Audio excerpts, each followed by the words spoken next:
بقرآني وإيماني وتكبيرات إخواني بقرآني وإيماني وتكبيرات إخواني. أعوذ بالله من الشيطان الرجيم. بسم الله الرحمن الرحيم. الحمد لله رب العالمين، والصلاة والسلام على من أرسل رحمة للعالمين، حبيبنا ونبينا محمد وعلى آله وصحبه ومن تبعهم بإحسان إلى يوم الدين. Chères sœurs, chers frères, chers amis, la famille, assalamu alaikum wa rahmatullahi wa barakatuh. Nous revoilà encore aujourd'hui par la grâce d'Allah pour continuer notre immersion dans le monde du Coran, pour saisir les propos, les mots que contiennent ce livre noble, mais de méditer en profondeur les paroles d'Allah subhanahu wa ta'ala. Ce qui nous donnera, Inch'Allah, cette possibilité de vivre avec le Coran, d'être des Corans qui marchent sur terre, comme le prophète alayhi salatu wassalam l'était, et Aïcha, son épouse, nous l'a rapporté. Aujourd'hui, nous allons étudier un verset parmi les versets les plus importants, si ce n'est le plus important dans le Coran, Ayat al-Kursi, qu'on appelle le verset du trône. Ses mérites sont immenses.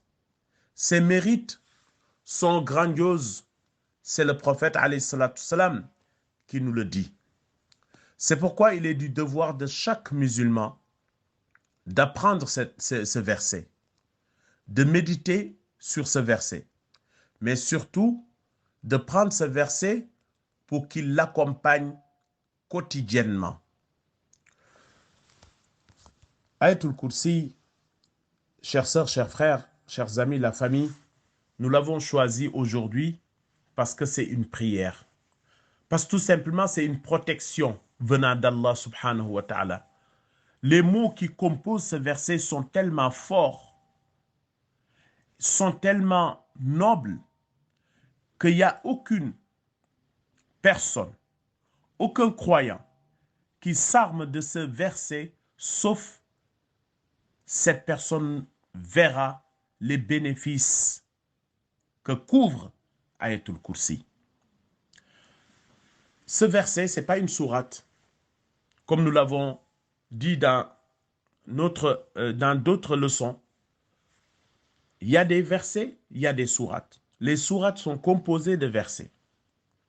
Et Ayatul Kursi se trouve dans la sourate qu'on appelle sourate Al-Baqarah, qui est la deuxième sourate quand nous ouvrons le Coran après Fatiha, qui est la sourate la plus longue du Coran. Parce qu'elle est composée tout simplement, cette sourate Al-Baqarah est composée de 286 versets. Des versets courts et des versets longs. Et cette sourate Al-Baqarah a été révélée à Médine. Donc, un seul verset dans cette sourate qui est composée de 286 versets a été révélé à Minan, à la Mecque, lors du pèlerinage d'adieu du prophète alayhi salatu salam, le jour où il disait à la communauté: je pars rejoindre mon Seigneur, c'est-à-dire je vais quitter ce monde. Seul ce verset, wattaqu yawman turja'una fihi ila Allah, le verset 281 qui est dans la sourate Al-Baqarah, a été révélé à Minan, à la Mecque. Tout le reste, les 285, ont été révélés à la Mecque. Et Ayatul Kursi à Médine plutôt. Ayatul Kursi a été révélé aussi à Médine, juste après l'immigration du prophète alayhi salatu wassalam. Elle est la première sourate qui a été révélée juste après que le prophète a immigré de la Mecque vers Médine. Cette sourate Al-Baqarah a beaucoup de mérite avant de venir sur Ayatul Kursi lui-même. Sourate Al-Baqarah, Allah nous parle de la vache, l'histoire de la vache, à partir du verset 67 jusqu'au verset 73. On va voir l'histoire de Moussa et la vache et le peuple. Mais cette sourate, elle est tellement importante que Allah subhanahu wa ta'ala nous a donné les clés pour se protéger, pour se soigner dans cette sourate et surtout dans le Coran. C'est pourquoi Allah subhanahu wa ta'ala nous dit dans la sourate 17, la sourate Voyage nocturne, Al-Isra, il nous dit وَنُنَزِّلُ مِنَ الْقُرْآنِ مَا هُوَ شِفَاءٌ وَرَحْمَةٌ لِلْمُؤْمِنِينَ وَلَا يَزِيدُ الظَّالِمِينَ إِلَّا خَسَارًا. Dans le verset 82 de la sourate 17, Allah nous dit, nous faisons, nous Allah, descendre du Coran ce qui est une guérison et une miséricorde pour les croyants, pour ceux qui y croient. Oui, ceux qui ont les cœurs pour accepter le Coran, Allah il dit, si vous êtes sincère dans votre croyance, le Coran sera une guérison pour vous et une miséricorde pour vous. Cependant, cela ne fait qu'accroître la perdition des injustes. Si on n'est pas juste, le Coran nous éloigne de sa guérison et de sa miséricorde. Mais si on est sincère dans la foi, le Coran guérit. Guérit les cœurs, mais guérit aussi les corps. Mais on ne trouvera pas de remède plus efficace qu'Ayatul Kursi. On ne trouvera pas de protection plus solide qu'Ayatul Kursi. Et on le verra dans ces versets, ces mots qui le composent. C'est pourquoi Rasul alayhi salatu salam, le prophète, dans le hadith, les propos rapportés par Imam Muslim, Imam Ahmad, Imam Tirmidhi, les grands rapporteurs, il dit, ne transformez pas vos maisons en tombes comme des cimetières. Le démon, Shaitan, les djinns n'entrent jamais dans une maison où on récite Suratul Baqarah. Donc, où on récite aussi Ayatul Kursi. Parce que, tout simplement, la récitation de Ayatul Kursi, de la sourate entière, permet au foyer de vivre et d'être préservé de Shaitan. Chers sœurs, chers frères, chers amis, la famille, si nous tenons ce verset et nous méditons sur ce verset, on est protégé. Revenons toujours sur Suratul Baqarah, où ce verset est lié. Le prophète, alayhi salatu salam, il dit, Suratul Baqarah et Surat Ali Imran, la sourate qui suit la sourate Baqarah, la famille d'Imran, il dit Akhdhuha baraka.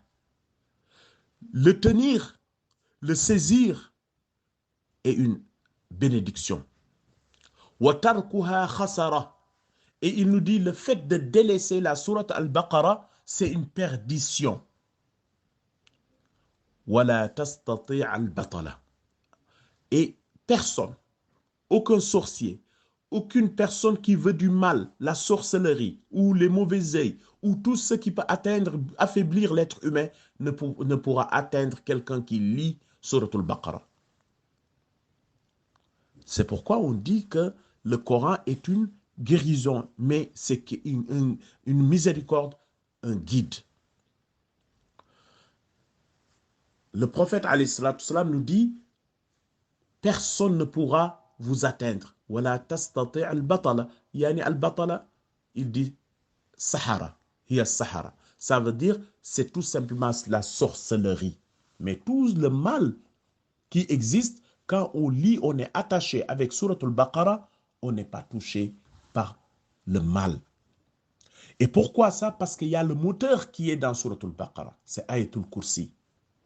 Parce que tout simplement il est rapporté dans plusieurs textes de l'islam, quand on a demandé au prophète, alayhi salatu wassalam, on lui a demandé le verset le plus important, il dit, il se trouve dans Suratul Baqarah. Ayatul Kursi a le mérite d'être le meilleur des versets du Saint-Coran. C'est un verset qui célèbre la gloire d'Allah. C'est pourquoi Ubay ibn al-Ka'b, un des compagnons du prophète, a demandé quel est le meilleur verset qui se trouve dans le livre d'Allah. Il lui répond, Allah et son prophète sont les plus savants. C'est une manière où on répondait. Comme il réitéra cette question au prophète alayhi salatu salam, sans avoir aucune réponse, il lui réplique, il est le verset du trône. Puis il rajoute que l'acquisition de la science te facilite. Toi, Abu Mundir, il parle toujours de ce compagnon qui lui pose la question parce qu'il y avait cette affection envers lui pour l'appeler Abu Mundir, Ubay ibn Ka'b. Parce que celui qui détient mon âme dans sa main, c'est une façon où le prophète jurait. Ce verset a une langue et 2 lèvres pour célébrer la gloire d'Allah subhanahu wa ta'ala. Ce hadith a été rapporté par Imam Ahmad. Restons sur ça. Un verset qui a une langue, un verset qui a des lèvres, ça veut dire que c'est un verset qui te parle. C'est un verset qui te protège. C'est un verset qui t'accompagne. C'est pourquoi la récitation de ce verset protège le foyer de Shaitan. Le fait de réciter ce verset protège, de même Ayatul Kursi est le maître des versets du Coran. Abu Huraira rapporte, c'est un autre compagnon, a dit, dans la sourate La Vache, il y a un verset qui est le maître des versets du Coran. Il n'est récité dans une maison sans que le démon ne quitte cette maison. Rapporté par Hakim. Ainsi, Ayatul Kursi est une véritable protection pour chaque musulman, pour chaque croyant, pour chaque personne qui a son cœur vivant avec le Coran. C'est pourquoi le prophète nous demandait à chaque prière de réciter Ayatul Kursi après chaque prière pour la protection. Il est recommandé aussi, avant de dormir, de réunir ses 2 mains, de souffler, de réciter les autres versets ou sourates salvatrices et surtout Ayatul Kursi, de le mettre partout dans son corps. On a peur. On est inquiet pour nos enfants. Ayatul Kursi. Ayatul Kursi, il n'y a pas de doute, chères sœurs, chers frères, chers amis, la famille. C'est le meilleur verset que contient le Coran. Ce verset, ce Ayatul Kursi, je vais terminer par l'histoire d'Abu Huraira, qui est un des compagnons du prophète, que le prophète confiait de l'argent. Il lui confiait l'argent des zakats pour le redistribuer aux croyants. Il était le chargé, le trésorier du prophète parce que quand il y avait des gens qui étaient en difficulté, il disait « Va voir Bilal ou va voir Abu Huraira qui va prendre de l'argent du bien public et il te donne pour aller faire tes dépenses. » Comme aujourd'hui, on savait l'aide sociale qui existait au temps du prophète alayhi salatu salam. Abu Huraira était le détenteur de cette caisse.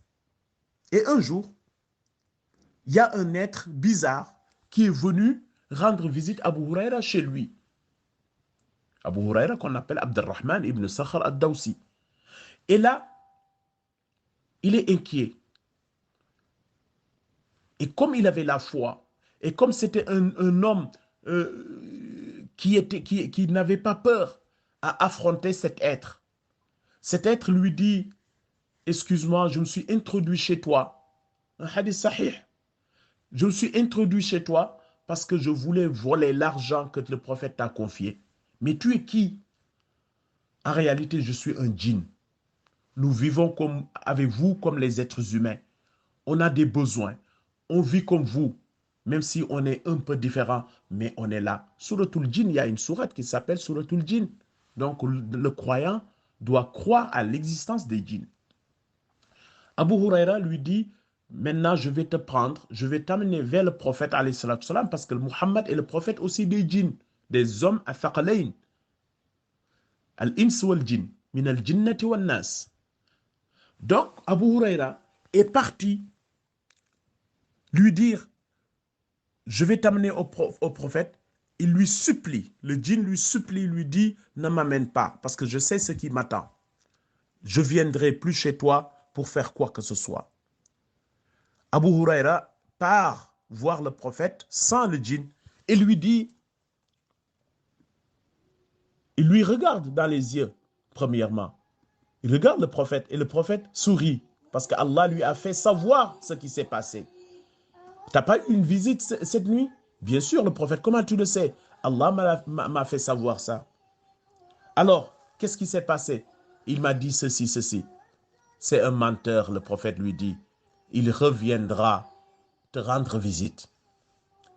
Ça s'est passé la même chose. Le lendemain, cet être, donc ce djinn, nous le savons maintenant, nos sœurs, nos frères, les amis, la famille, est revenu pour voler. Abu Huraïra le tient par la main, il dit, je te jure aujourd'hui, je ne te lâcherai pas, sauf que je vais t'amener chez le prophète, alayhi salatu salam, et tu verras qu'est-ce qui va te trouver sur le chemin. Il lui supplie, il lui dit par contre, je te supplie de me laisser cette fois-ci, je jure sur tout ce qui existe, je ne vais plus revenir. Il part, la même chose, voir le prophète. Dès qu'il arrive, le prophète sourit. Comment tu as fait avec ton invité? Il est revenu, il m'a supplié. C'est un menteur, il va revenir. Troisième fois, effectivement, il est revenu. Abu Huraïra, et là, la décision, il est prise. Abu Huraïra va l'amener. Mais comme c'est un menteur, comme le dit le prophète, il a négocié jusqu'à Abu Huraïra qui avait le cœur. Lui a dit, je te laisse.